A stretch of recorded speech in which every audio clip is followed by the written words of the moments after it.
আমরা আকাশের দিকে তাকিয়ে হাজারো তারা দেখি, কিন্তু জানেন আমাদের এই পৃথিবীর বাইরে মহাশূন্যে ভাসছে এক বিশাল গবেষণা কেন্দ্র, যাকে বলা হয় স্পেস স্টেশন।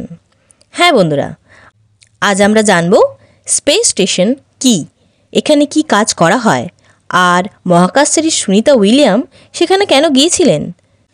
নমস্কার বন্ধুরা, আমাদের 5 মিনিটের গপ্প চ্যানেলে আপনাদের সকলকে সুস্বাগতম। চলুন শুরু করা যাক আজকের ভিডিওটি। প্রথমে বলি, স্পেস স্টেশন কী? স্পেস স্টেশন হলো একটি বিশাল কৃত্রিম উপগ্রহ যা পৃথিবীর চারপাশে ঘুরছে। এটি এমন একটি গবেষণাগার যেখানে মহাকাশচারীরা বিজ্ঞান, প্রযুক্তি ও মেডিসিনের নানা পরীক্ষা নিরীক্ষা করেন। বর্তমানে সবথেকে বড় স্পেস স্টেশনটি হলো ইন্টারন্যাশনাল স্পেস স্টেশন, যেখানে আমেরিকা, রাশিয়া, ইউরোপ, জাপান, কানাডার বিজ্ঞানীরা একসঙ্গে কাজ করেন। এই ইন্টারন্যাশনাল স্পেস স্টেশনটি পৃথিবী থেকে প্রায় 250 মাইল উপরে কক্ষপথে প্রদক্ষিণ করছে। এবার প্রশ্ন হচ্ছে, এই ইন্টারন্যাশনাল স্পেস স্টেশন কীভাবে বানানো হয়েছে? আসলে এই স্পেস স্টেশনটি ধাপে ধাপে বিভিন্ন অংশ জোড়া দিয়ে তৈরি করা হয়েছে। প্রথম অংশটি 1998 সালে উৎক্ষেপণ করা হয়েছিল এবং ধীরে ধীরে অন্যান্য অংশ যোগ করে এটি সম্পূর্ণ করা হয়েছে। এই স্পেস স্টেশনটি এখনও পর্যন্ত অসম্পূর্ণ হয়ে রয়েছে। এবারে বলি, আইএসএস অর্থাৎ ইন্টারন্যাশনাল স্পেস স্টেশন কিভাবে কাজ করে। এই আইএসএস প্রতি 90 মিনিটে একবার পৃথিবীকে প্রদক্ষিণ করে, যার ফলে মহাকাশচারীরা প্রতিদিন 16 বার সূর্যোদয় ও সূর্যাস্ত দেখতে পান। এবার কথা হচ্ছে, এই স্পেস স্টেশনটি কাজ করার জন্য এত বিদ্যুৎ কোথা থেকে পাচ্ছে? এর উত্তর হচ্ছে সোলার প্যানেল আর বিশেষ সিস্টেমের মাধ্যমে অক্সিজেন উৎপাদন ও বর্জ্য পরিশোধন করা হয়। এই স্পেস স্টেশনটির ভেতরে আছে শূন্য মাধ্যাকর্ষণ পরিবেশ। আপনাদের মনে হতেই পারে, আইএসএস এ কী কী কাজ করা হয়, চলুন জানি। প্রথমত, মহাকাশের প্রভাব মানবদেহ, উদ্ভিদ, ঔষধ ও উপাদান বিজ্ঞানের ওপর কেমন হয় তা পরীক্ষা করা হয়। দ্বিতীয়ত, মাধ্যাকর্ষণহীন পরিবেশে মানুষের শরীরে কী পরিবর্তন আসে তা নিয়ে গবেষণা করা হয়। তৃতীয়ত, ভবিষ্যতের মহাকাশ যাত্রা এবং চাঁদ, মঙ্গলে বসতি স্থাপনের জন্য প্রযুক্তির উন্নয়ন করা হয়। চতুর্থত, জলবায়ু পরিবর্তন, প্রাকৃতিক দুর্যোগ ও পরিবেশগত পরিবর্তন বিশ্লেষণ করা হয়।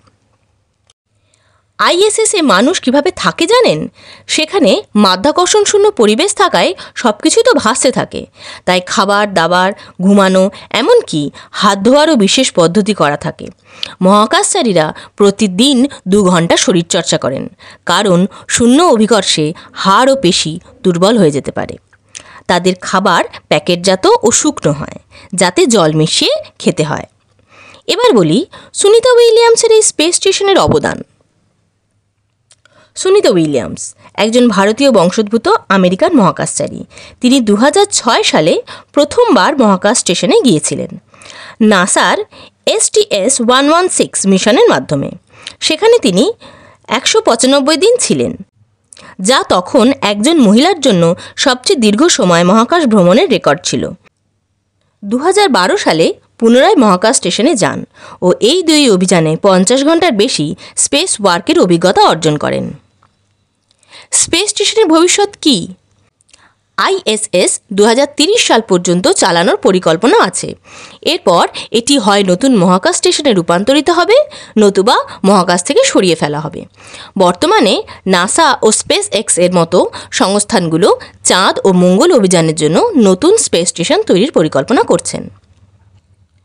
আইএসএস সম্পর্কে কিছু মজাদার তথ্য আপনাদের সঙ্গে শেয়ার করে রাখি। এটি আকাশে একটি উজ্জ্বল আলোর বিন্দুর মতন দেখা যায় এবং এটি খালি চোখে দেখা যায়। 2, এটি 108 মিটার লম্বা, যা একটি ফুটবল মাঠের সমান। 3, এটি মহাকাশে ভেসে থাকা সর্বোচ্চ গতির বস্তুগুলোর মধ্যে একটি, যা প্রতি সেকেন্ডে 7.6 কিলোমিটার বেগে চলে। 4, এটি এত দ্রুত চলে যে 24 ঘন্টায় প্রায় 16 বার পৃথিবী প্রদক্ষিণ করে।